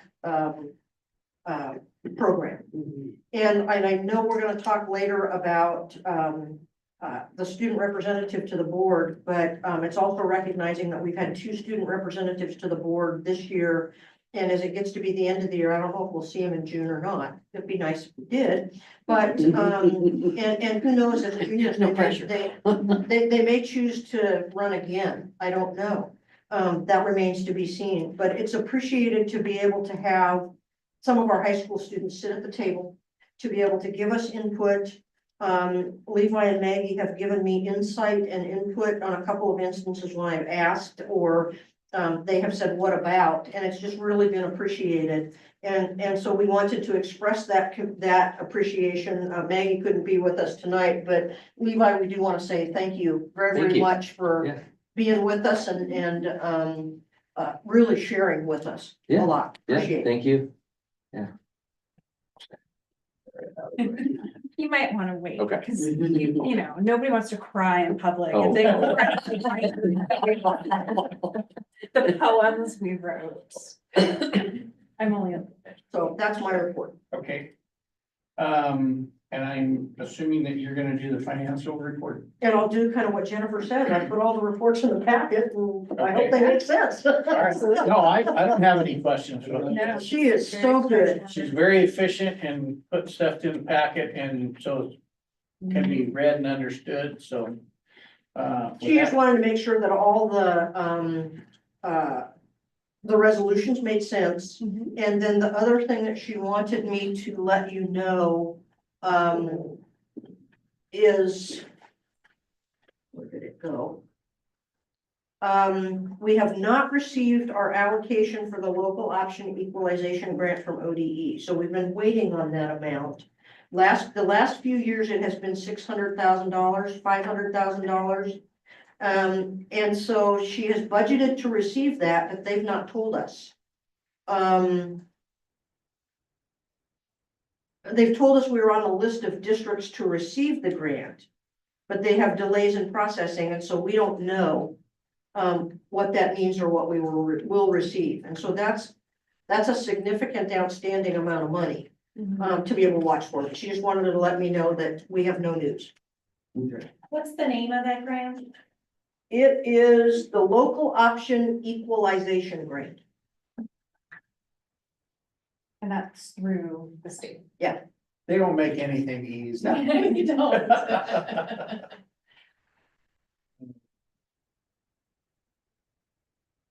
Okay.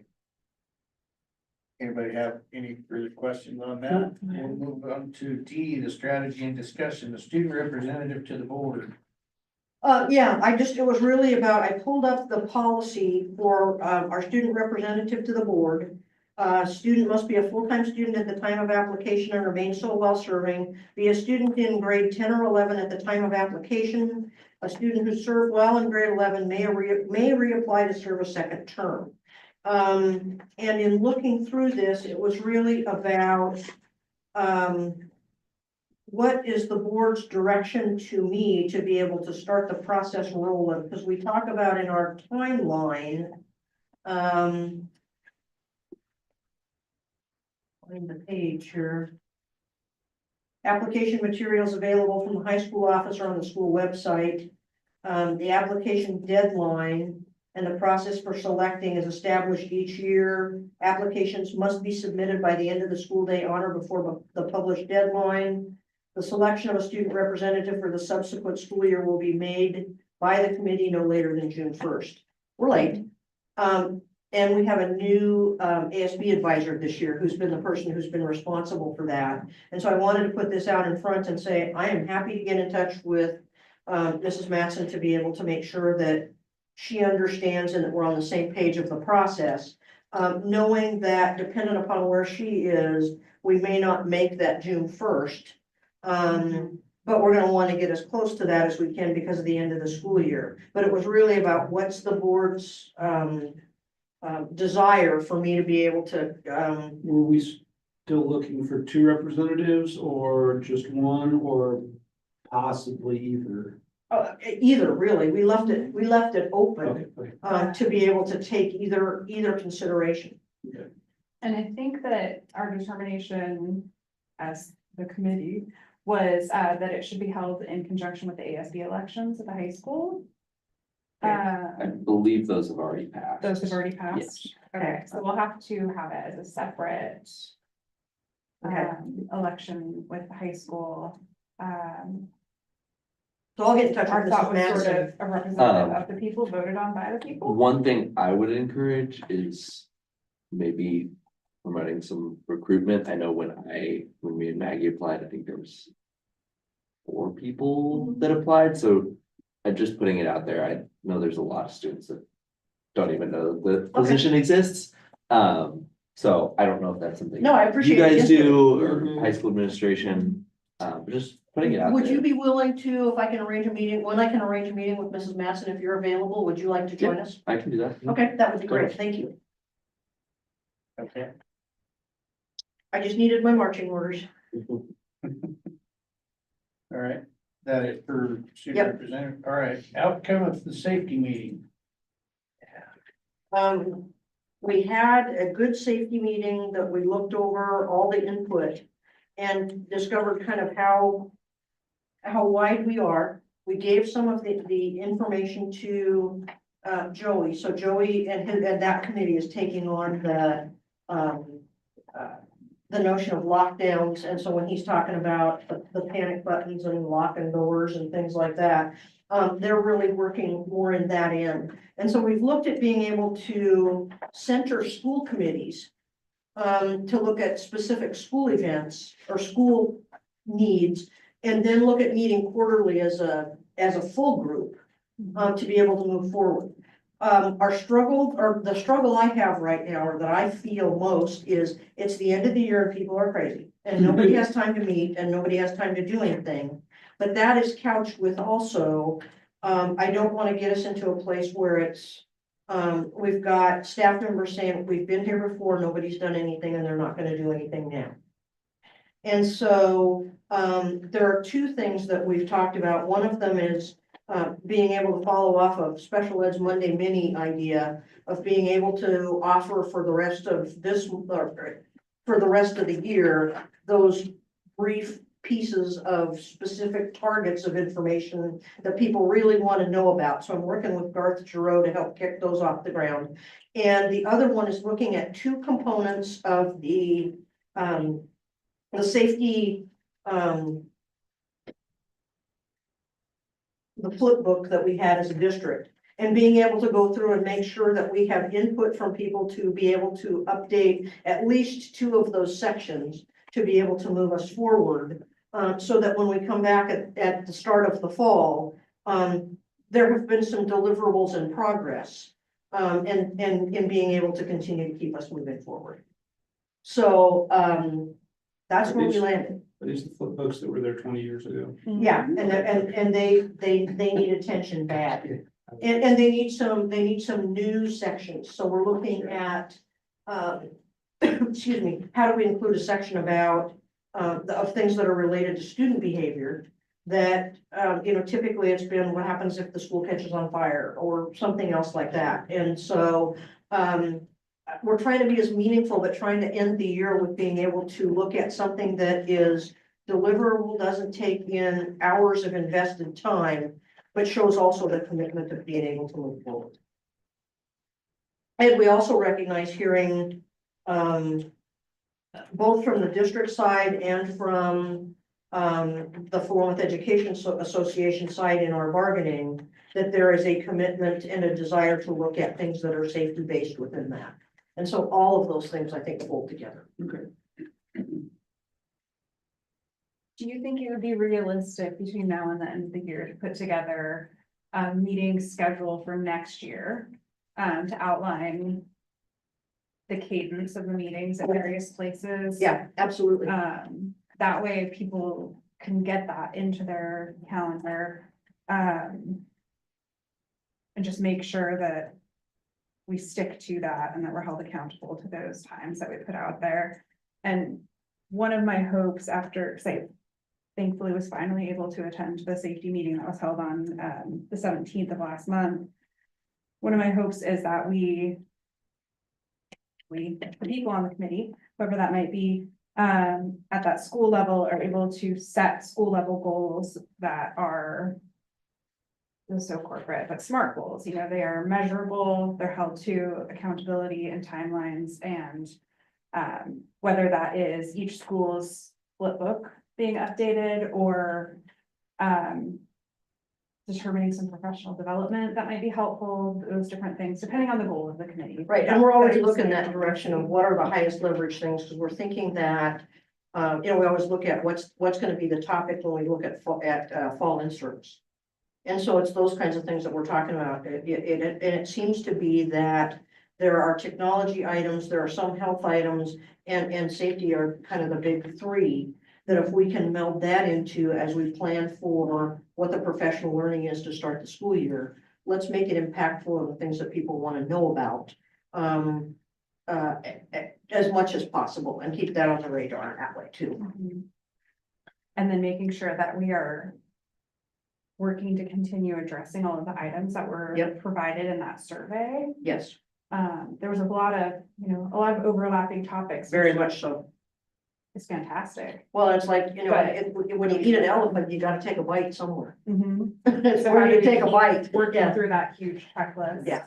As a district and, informing the right subcommittees at different levels to make sure the work keeps moving forward. I agree.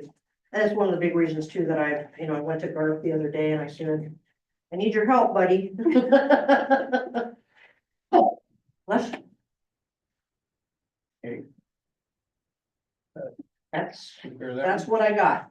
Okay, number 3 is the softball field. Oh. And that was just the update to be able to say at our meeting we had at Kings Valley. Our joint board meeting, one of the board meeting actions of this group was accepting the recommendation of the naming committee to name the Philomath High School softball field Warrior Field formally. And that was approved by the board. We also had approval by the tribe that came to us ahead of our board meeting. There were, the committee had that, there were 3 additional names recommended. And the group went over and took a look at what those could be and what the significance and meaning would be for Philomath. And any additional comment that came through in conversation to be able to make their decisions. And their recommendation came forward pretty loud and clear that Warrior Field was their choice. And they're set to have a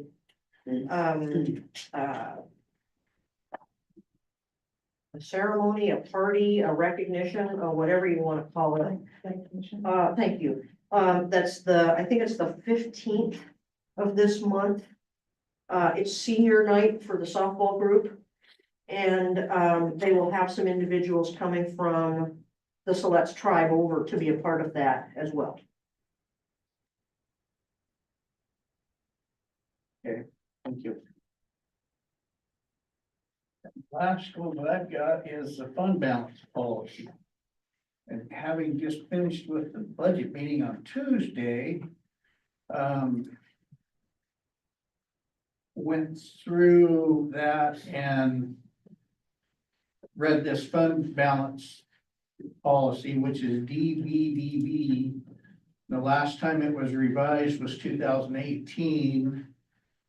And I'll just read part of it here. The board recognizes this responsibility to establish an unrestricted fund balance in the amount sufficient to, 1, protect the district from unnecessary borrowing in order to meet cash flow needs.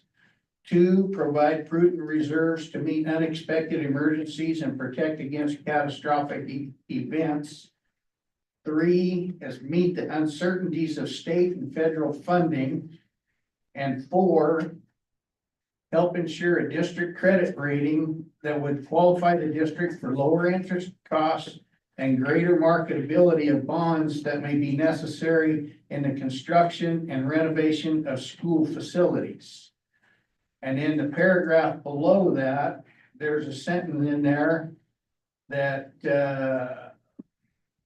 consequently, the board directs the superintendent and designee to manage the district adopted budget in such a way to plan for an ending fund cash balance of at least 4.5% of total adopted revenues. 1% of the 4.5% will be held in special contingency fund. In years in which these are unforeseen negative impacts to the adopted budget, the board may adjust the cash balance to 3% without a contingency fund.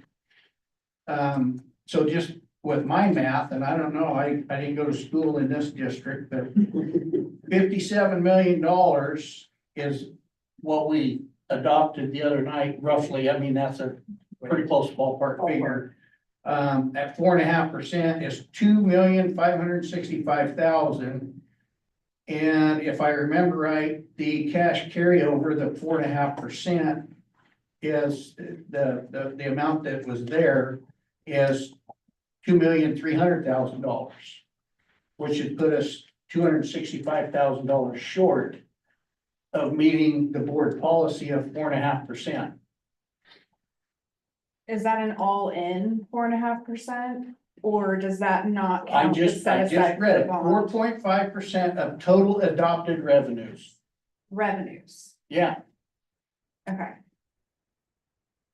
so that's, I'm just, and we had a $57 million budget. The revenues. sorry, these pages are not flipping. Okay. So are you raising that as a concern because we're out of policy, or Well, we're, did we want to make I'm it? reading it because it's several different things. Because number 3, it says to meet, it's done to meet in uncertainties of state and federal funding. Mhm, Right now, there's a lot of uncertainty in state funding and the federal funding. absolutely. Because the title, what is it, Title Title 1? 1, 2, and 4. Yeah, of the federal funding is very uncertain. So, and then on number 4, to help ensure the district credit rating that would qualify the district for lower interest costs and greater marketability of bonds that may be necessary in the construction and renovation of school facilities. Mhm, Well, we're in talks of possibly going out for bond again in the future, not too distant future. And if we don't have the correct, backup, the contingencies, it could hurt our bond rating. It costs us more money in the bond process. So I want to make sure that this district is fiscally responsible in doing what it needs to stay prudent with things so that it doesn't cost them more money in the future. And that's the reason that I'm looking at this. Yeah, Is absolutely. because of that, because that's what it says. And I just happened to notice that, we were at 2.3 the other night on a $57 million budget. So The policy number again. DBDB. Yeah, and it was last revised or readopted 6/14/18, so basically 7 years ago. Thank you. I interject a question. Yeah. During this time, how like half of that budget came from. And I can't remember, I don't have the it. set aside, Yes, so I'm wondering if that isn't included in that. that was my question. Well, I don't know, but So that's why I think that part, which is nearly half, right, is not included in that, but I think because Jen, I know there was a portion of it, but I don't know that it was nearly half. okay, yeah. It is, But I just wanted to bring this attention to the No, board, I'll run it by Jennifer. so that we can have the Yeah. discussion. Yeah, Because I want to make sure, although I'm not gonna be on the board, that if they decide that they want to go for a bond in the near future, yeah, they're financially responsible and can do it at the best rate that they can get on it. And with the federal funding that may or may not show up, this 2.3 that we have in reserve can go away in a heartbeat. So I just want to make sure that the district is fiscally prudent in what they're doing. And if they need to make this 6.5% or 7% or whatever percentage they need to make it to be prudent, then, make that adjustment. yeah. yeah, When I was doing the calculations, if I remember correctly, I felt like what was needed to be in compliant was because I think it was like 4 point some, did you say 4 point something? 4.5%. And you guys are currently at either between 6 and 8, and I have it written down in notes that I didn't bring. So I Okay. believe that you're in it, but I think it doesn't include those dollar amounts that is on that reserve for, Okay, you know what I well, mean? I don't know, but I just want Yeah, to have the conversation yeah. because It's a matter of whether or not that's sinking from the money that we're Yes. setting aside to pay off our current bond. Okay, Is that included or not? right, Yeah. okay, But I don't want us to get in a position like a lot of other school districts are, where they're upside down Right, and struggling and having to cut millions of dollars, which is positions. That's the last thing that I want to have happen. We have a policy committee meeting on June 2nd, which is before our next Before the next meeting. board meeting. And so I can ask Jennifer, and what we can Clarify. do is just make sure we add this policy, even if it's just for clarification. But that we add that policy, to the look of what we want to do with that. Well, and if they need to change the verbiage in this so that they can exclude, right, you yeah. know, Yeah. monies like that. Because according to this, it says of total adopted revenues. That's part of the total adopted revenue. That's So I don't, nonsense. It's though, not. you know, well, I know, but I don't, But you know, you change it, yeah. we need to have a discussion. Yeah. Good. Yeah, we'll do that. So I think policy. that's- We will bring it up to policy committee. Thank you. So I just want to throw that out there as a discussion item. Sure. Important. So, with that being done, we should be done with everything. Yep. I didn't skip past anything, did I? You know, we bounced around a little bit, but you got over there. Yeah, so, all right, the next meeting agenda items, anybody have anything? I wanna see the policy if we We'll be can, bringing some Yeah. policies Yeah. to that meeting, yeah, so we can revisit this.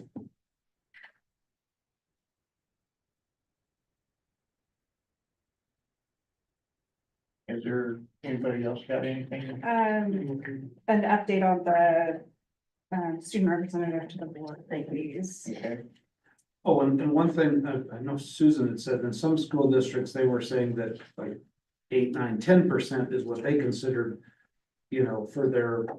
Cafeteria. But but for us, I'm wondering if the 4.5% was put in because we have that huge, the sinking fund or whatever it's called. I think the 4.5% was because we used to only have 2%, which is not even a day cash on hand sometimes. well, the 4.5%, I'm pretty sure was probably put in Post, yeah. in 2005 and then readopted in 2018, so it's old. Yeah. We can look into that. I just- Yes, I agree. And the cost of repairs nowadays are extraordinary, so, I mean, is 4.5% enough to cover things, you know, such as boiler valves and pumps and things like that, so, I mean, the really expensive things, So I so. can remember years when the school district had to borrow money, and of course that costs because of the interest. Well, yeah. So I just want to be financially prudent with the district's money and make sure that we're doing what we need to stay on the very solvent side of things. So anybody have anything else in the next meeting, agenda items? And I may be able to put it in my superintendent reports, but I'm thinking about graduations. So my plan is to investigate any information needs or requests related to graduations. It's our meeting before or after graduation. Oh, I bet you it's It's after. after. It's after. Yeah, Then I'll communicate that another way. My Okay, bad. okay. It's after both graduations. Is the high school graduation at 11? yeah. Or is it 10? So, Okay, maybe we just always. We just show up at 10.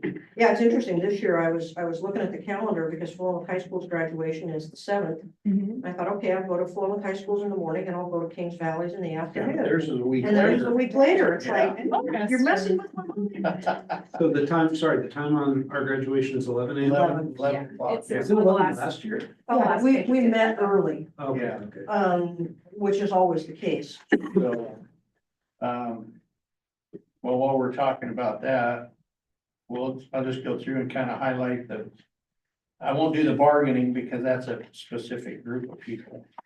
Second budget committee is no longer. Yeah. Honors convocation is June 3rd at 7 p.m. Strategic planning, June 5 at 4 p.m. June 7th at 11 is PHS graduation. June 11th at 7 p.m. is Philomath Academy graduation. And the Kings Valley Charter School graduation is June 14th at 3 o'clock. Mhm. So.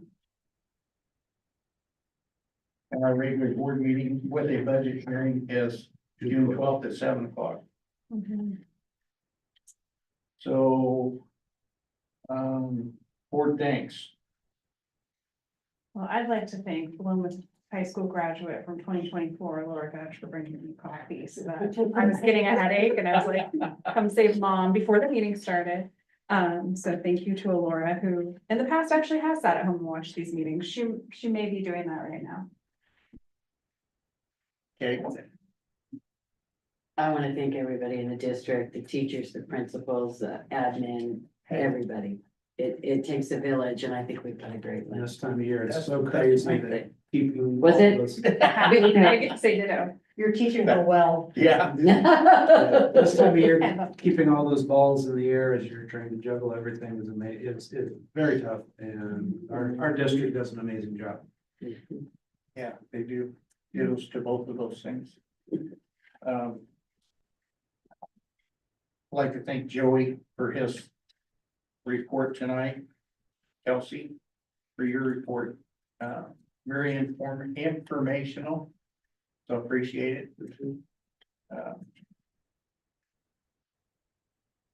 Anybody else got anything? Nope. Okay, Leave that to you. board requests. Wait a minute. Oh, well, You're putting me on the spot here. I asked him if he had any things. Do I have any thanks? I mean, it's Teacher Appreciation Week. I want to thank all my teachers. Yeah, yeah, for They're all sure, great. for sure. Sorry, Beth.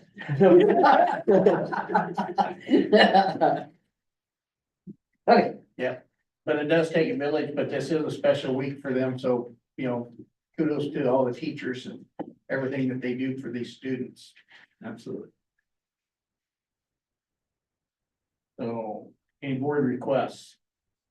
I have one. I generally like to put some sort of timeline or measurable to it, but this is gonna be a very nebulous request. That sometime between now and the end of Susan's current contract, we form some sort of a group, don't know what that looks like, don't know what that needs to be, to implement a step schedule into that position's, contract. It was mentioned that other administrators have a step schedule. I think it would be really important for Our teachers are classified and our administrators have steps in there. I think we should just sometime in the next 3 years, make sure that that's in place for the next renewal of the contract. Thank you. Just so it's across, like, if everyone else has it, it seems odd to have one position that doesn't. Okay, And again, very nebulous, my apologies around that, but just, it was a concept of a request. that's all right. Concepts are good. Anything else? For the meeting, thank you. Thank you all so Thank you. much. And then I look at this as important dates, and I have to be at all of this. you can be business. Oh.